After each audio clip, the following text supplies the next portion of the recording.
Hit Movies presents Mr. Who. कहानी के शुरू में एक औरत अपनी बेटी को चर्च के दरवाजे पे छोड़कर चली जाती है। बच्ची को तो फादर ने उठा लिया था, लेकिन उस औरत का उस दिन के बाद कुछ पता नहीं चला। यहीं पर हम एक आदमी को एक कैबिन से निकलते हुए देखते हैं। सीन यहाँ से कट होकर प्रेजेंट में शिफ्ट होते हैं। चर्च के सामने मिली वो बच्ची जिसका नाम अब रूबी है, वो बड़ी हो चुकी है। एक इंटरव्यू में वो अपनी कहानी सुना रही थी कि कैसे मुझे मेरी असल मॉम चर्च के दरवाजे पे छोड़ गई थी और फिर मुझे कार्ला ने अडॉप्ट किया, जो मेरे लिए वर्ल्ड की बेस्ट मॉम साबित हुई है। इन्हीं बातों के दौरान शो के डायरेक्टर को शो में कुछ अजीब आवाजें सुनाई देती हैं, जैसे कोई विस्परिंग कर रहा हो। वो लोग ज्यादा ध्यान नहीं देते। इंटरव्यू को कंटिन्यू करते हुए होस्ट रूबी को बताती है कि इस शो का मकसद तुम्हारे असल पेरेंट्स को ढूंढना है। तुम्हारे डीएनए सैंपल के जरिए हम देखते हैं कि इसी शो में कुछ अजीब सी क्रिएचर्स शरारती कर रही थी, जो पूरी तरह इस वक्त नजर नहीं आ रहे। वो किसी का कॉफी का मग उठा के इधर से उधर रख देते, तो कहीं स्पॉटलाइट्स के स्विचेस उतार देते हैं, जिसकी वजह से स्पॉटलाइट रूबी के ऊपर गिरने ही वाली थी, पर एंकर उसे बचा लेती है। सबको ये एक नॉर्मल एक्सीडेंट लग रहा था कि तभी अचानक एंकर के सर पर स्विच लगता है और वो जख्मी हो जाती है। ये काम भी उन्हीं छोटी क्रिएचर्स का था। कुछ दिन बाद का सीन दिखाया जाता है। रूबी एक क्लब में म्यूजिक बैंड के साथ अपना काम कर रही थी और यहाँ मूवी के शुरू में दिखाया जाने वाला वो इंसान डॉक्टर हू रूबी पर नजर रखे हुए था। अगले दिन इसी क्लब में रूबी अपना काम कर रही होती है और आज डॉक्टर हू उसे सबसे अलग डांस करते हुए नजर आते हैं। रूबी को ये अच्छे लग रहे थे। हम देखते हैं कि छोटी क्रिएचर्स दोबारा रूबी को तंग कर रही है।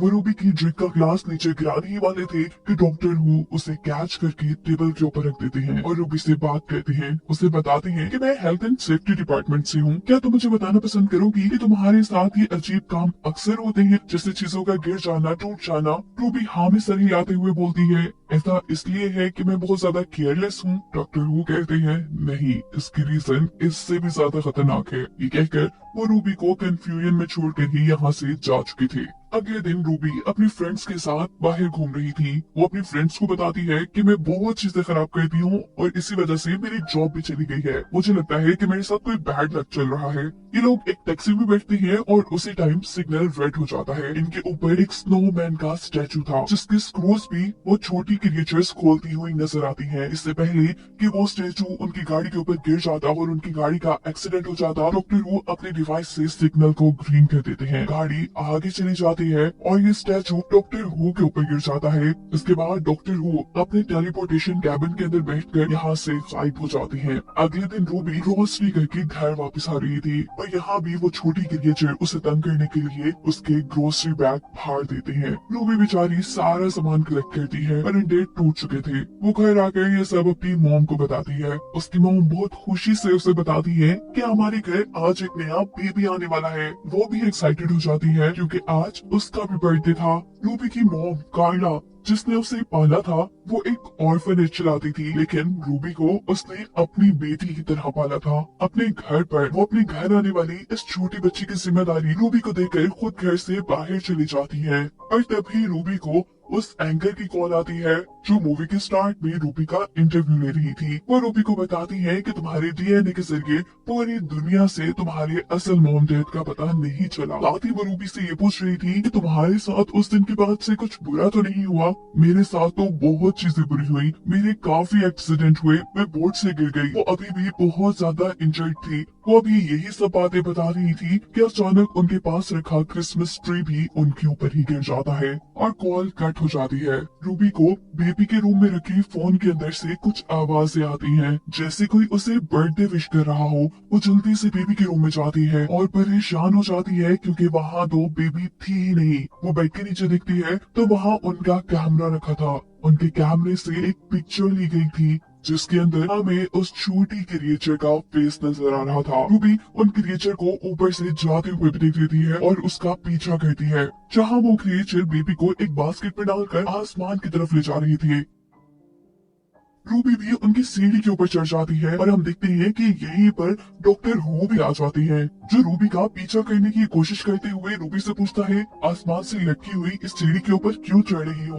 रूबी कहती है वो क्रिएचर्स बेबी को ले जा रही है। डॉक्टर भी जंप करके उसी सीढ़ी के ऊपर चढ़ जाते हैं और रूबी को इन क्रिएचर्स के बारे में बताते हुए कहते हैं कि इनका नाम गॉब्लिन है अब रूबी को इस सीढ़ी के ऊपर लटके रहने में भी मुश्किल हो रही थी। डॉक्टर उसे अपने ऐसे ग्लव्स देते हैं जो आराम से रूबी का सारा वजन उठा सकते थे। ये सीढ़ी आसमान में उड़ने वाली एक शिप के साथ अटैच थी। डॉक्टर हु कहते हैं कि ये गॉब्लिन्स का ठिकाना है जहाँ पर गॉब्लिन्स बच्चों को खाते हैं और अब तो वो हमें भी खा जाएंगे। रूबी ये सुनकर डर जाती है और गॉब्लिन सीढ़ी से उन्हें ऊपर की तरफ खींच लेती है। गॉब्लिन्स ने इन दोनों को कैद कर दिया था। रूबी डॉक्टर से कहती है कि आज मेरा बर्थडे है। ये सुनकर डॉक्टर उसे बताती है कि अगर आज तुम्हारा और उस बच्ची का दोनों का ही बर्थडे है तो इसी इत्तेफाक की वजह से गॉब्लिन्स ने उस बच्ची को उठाया है, क्योंकि इत्तेफाक यानी कोइंसिडेंस बच्चों को और भी ज्यादा मजेदार बना देता है गॉब्लिन्स के लिए। ये गॉब्लिन्स इत्तेफाक, लक और ऐसी चीजों के पीछे जाते हैं। अब जैसे तुम्हारे साथ बैड लक थी, इसीलिए ये गॉब्लिन्स तुम्हारे पीछे पड़ गए।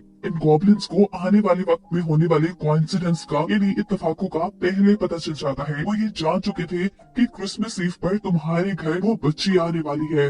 रूबी सवाल कहती है कि आपको इतना सब कुछ कैसे पता? डॉक्टर कहते हैं कि ये सब मैंने अभी मालूम किया है। डॉक्टर हु ने इस टाइम अपने आप को भी छुड़वा लिया था, साथ ही रूबी को भी। वो यहाँ अपने गैजेट्स की मदद से इन दरवाजों को खोलने की कोशिश करते हैं, पर यहाँ पे कुछ भी मेटालिक नहीं था और उनकी डिवाइसेस मेटल्स पे काम करती थी। वो अब अपना दिमाग लगाते हैं और एक रस्सी को जोर से खींचते हैं और ऐसे ये लोग इस कैद से आजाद हो गए हैं। रूबी ने डॉक्टर को बताया था कि वो 2 बच्चे पैदा हुई थी और अब डॉक्टर के मुताबिक गॉब्लिन्स 2 बच्चे ही इस बच्चे को खाने वाले थे। ये लोग एक टनल के जरिए उस बच्ची को बचाने के रास्ते में थे और तभी उन्हें एक बेल की आवाज सुनाई देती है। 2 बजने में भी सिर्फ 3 मिनट रह गए थे। ये लोग एक होल से नीचे दिखते हैं जहाँ बहुत सारे गॉब्लिन्स जमा हैं। एक साइड पर कुछ गॉब्लिन्स नाच रहे हैं तो दूसरी तरफ कन्वेयर बेल्ट पर बच्ची को आगे की तरफ लेकर जाया जा रहा है और यही दूसरी तरफ हमें गॉब्लिन्स के किंग को दिखाया जाता है जो बहुत ही बड़ा और बहुत ही खतरनाक नजर आ रहा था। इसे देखकर रूबी और भी ज्यादा घबरा जाती है क्योंकि रूबी का बेबी कन्वेयर बेल्ट पर आहिस्ता आहिस्ता आगे बढ़कर उस किंग के मुंह में जाने वाला था और तभी डॉक्टर के एक रस्सी खोलने से ये दोनों नीचे कन्वेयर बेल्ट पर गिर जाते हैं, उसी कन्वेयर बेल्ट पर जिस पर बच्ची थी। ये कन्वेयर बेल्ट रुक जाती है और सभी गॉब्लिन्स हैरान होकर उन्हें देखने लग जाते हैं। जब डॉक्टर हु बच्चे को गॉब्लिन के किंग के सामने से उठाते हैं तो किंग बहुत ज्यादा गुस्सा हो जाता है। अब डॉक्टर हु उनसे अपना तारुफ करवाता है और साथ ही उनके बजाए हुए गाने के ऊपर डांस भी करने लगता है। किंग और सभी गॉब्लिन्स इनके डांस को देखकर खुश हो जाते हैं। डांस करते करते डॉक्टर हु ने खुद भी एक ग्लव पहन लिया था और दूसरा ग्लव रूबी को दे दिया था। दोनों ग्लव्स पहनते ही बच्ची को लेकर रस्सी के साथ लटक कर नीचे की तरफ आ जाते हैं। गॉब्लिन किंग इन दोनों को यहाँ से भागता देखकर बहुत ज्यादा गुस्से में आ चुका था, जबकि ये दोनों तो अपने घर पहुंच चुके थे। यहाँ डॉक्टर रूबी से अपना ग्लव्स वापस ले लेते हैं क्योंकि उनकी चार्जिंग बहुत कम रह गई थी। रूबी ये सारी स्टोरी अपनी मॉम को बताने वाली थी और डॉक्टर हु उसे ऐसा करने से मना कर देते हैं। रूबी जो कि अभी भी डरी हुई थी, उसे लग रहा था कि गॉब्लिन्स अपना बदला लेने के लिए यहाँ पर जरूर आएंगे। डॉक्टर हु रूबी से घर के सारे स्विचेस को चेक करने को कहता है क्योंकि गॉब्लिन्स कुछ भी करते थे तो इस दुनिया में वो एक हादसा लगता था। डॉक्टर हु को लग रहा था कि गॉब्लिन्स यहाँ किसी किस्म का शॉर्ट सर्किट करवा देंगे। इस सब के बाद रूबी अपनी मॉम को बताती है कि उसके असल मॉम डैड का कोई ट्रेस इस दुनिया में नहीं मिला। ये सुनकर कार्ला खुश हो जाती है और कहती है ये तो अच्छा हुआ ना, क्योंकि मैं तुम्हें किसी के साथ शेयर नहीं कर सकती। उनकी बातें सुनकर डॉक्टर कहते हैं कि मैं भी एक अडॉप्टेड चाइल्ड हूँ। Wow, coincidence. ये जैसे ये लफ्ज कार्ला के मुंह से निकलते हैं तो डॉक्टर हु उन्हें ये लफ्ज बोलने से मना कर देता है, क्योंकि जैसा हमें पता है कि गॉब्लिन्स कोइंसिडेंस के पीछे आते हैं तो यहाँ भी आ सकते थे। पर इस मरतबा तो खुद भी डॉक्टर के मुंह से 2-3 मरतबा कोइंसिडेंस का लफ्ज निकल गया था। ऐसा करते ही अचानक उनका घर टूटने लग जाता है। घर की छत में एक दरार आ जाती है और उनका फ्लैट आधा आधा बढ़ जाता है। डॉक्टर पूरे घर को चेक करते हैं और कहते हैं कि थैंक गॉड ये चले गए। ये शायद उनका गुड बाय गिफ्ट था, क्योंकि बेबी भी यहाँ पर सही सलामत थी। यहाँ तक कि गॉब्लिन अपनी पिक्चर में से भी गायब हो गए थे। डॉक्टर इन सभी चीजों से तब तक खुश थे जब तक उन्हें ये नहीं पता था कि रूबी भी उनके घर से गायब है। बात सिर्फ यही खत्म नहीं हुई थी। रूबी सिर्फ उनके घर से गायब नहीं थी, वो अपनी मॉम की यादों से इस दुनिया से हर तरह से गायब हो चुकी थी।